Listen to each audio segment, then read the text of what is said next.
Morning, good afternoon, good evening. Please forgive my untidy desk, but this is a video I want to do anyway. I'm tidying it up right now, so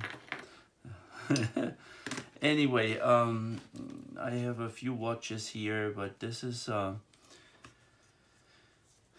strap that I just finished, and it's a custom order with a special buckle deployment for a +8 wrist, and it's actually very easy. I have a 8, and I show you just how well that fits on a +8. I have it a little, not really loose, but well, actually the way I would love it. But anyway, it's centered here. It's centered. Then this is gonna go on an Omega, if I remember correctly. This is a Rolex, very nice one. It was a 22 lug, and it looks very nice on a watch like that. And I wanted to show a few things. See, you have more adjustability here for even a larger wrist than mine, which is an 8. And then it has the curved lugs. I hope you can see that good.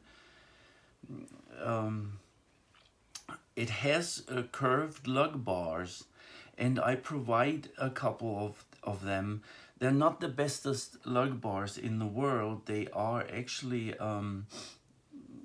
I suggest, you know, if you want Rolex or Omega quality, get some really good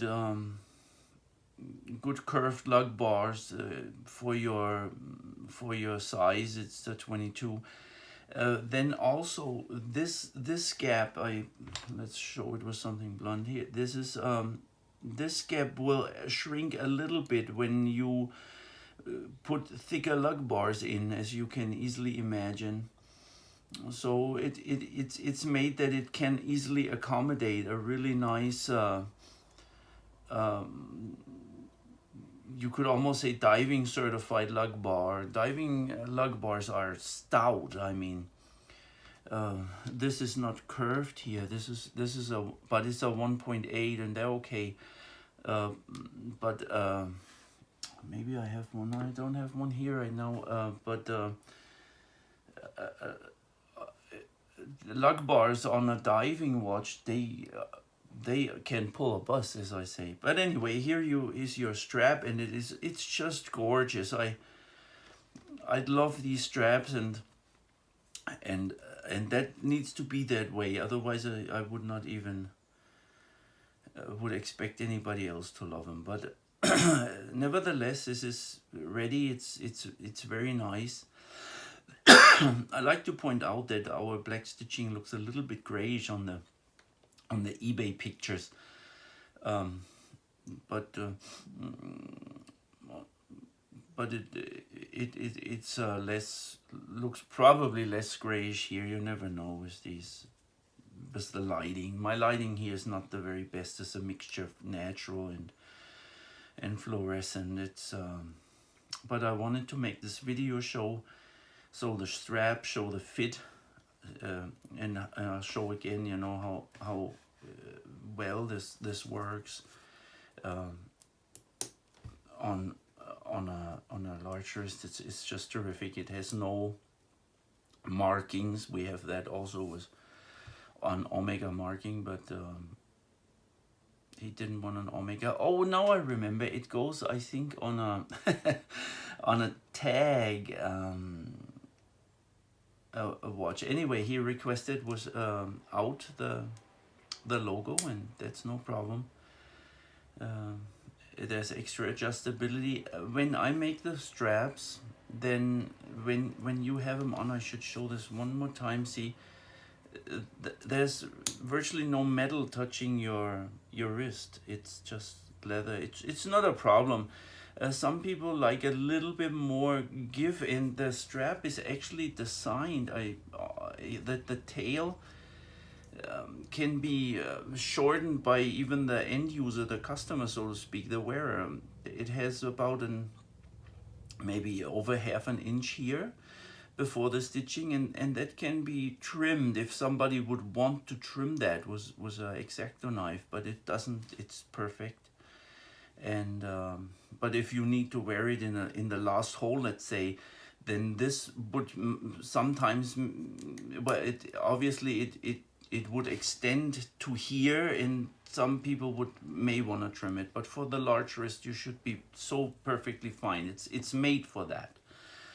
8-inch, and then he requested extra, and that's that extra hole. That's another quarter, and it is funny how big a difference that is between a 7.5 and an 8-inch wrist, for example. In the watch strap, in a watch strap, that is quite it's quite a distance. So was not wanting this. This is a watch we have here for pictures and for demoing. I know it's a nice one too, but I just wanted to show you it's curved. It's precision. It's tight. It comes with a couple of curved lug bars, but you may want to get yourself some that are. By the way, if a person would want to just put a straight lug bar in, that is possible too. Completely possible. It will obviously not support the curve. It over time it will pull that out. Over a short time it will pull that out and make this into a straighter fit. But curved lug bar. I usually say also that here the first measure point was a blunt item. This one, 1, 2, 3. They're double stitched back.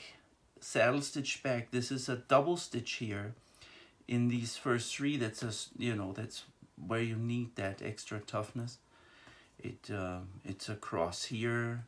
It's of course very nicely glued and stitched and all that. Here's you see, you unfold this here like this. It comes out then, and then you can adjust it. It would go like you go in here the first, then you can click I hope you can see that good. You can click that on, and then you put the other side back underneath here. Now you have adjusted it to even bigger. You can easily see now it's bigger. It's left even. I mean, if somebody would have a real much bigger wrist than he ordered it has happened in the past. I'm not saying it happened here. Then this can be also used for additional holes. It's like in a parking lot it would be called the overflow area. Well, anyway, I'm show one more time. You can undo it like so. I'll adjust it back to this one, which is good for an 8. You go underneath here, you put that in, you go underneath here. Make sure that it has a mushroom head, so it needs to be in there nicely. I just do that with my fingernails. Some people would maybe do it with this is a blunt tool. It's round. It doesn't hurt anything. And now it's readjusted for a little smaller. You see how easy that is, but it's sometimes needs a bit adjusting because our wrists work. They are smaller or thicker throughout the day, depending on the weather and the heat and a lot of other factors, maybe what you eat or drink. And that's it. It's a beautiful cut of black Corbin, and that should go out to you shortly. And thank you very much for watching.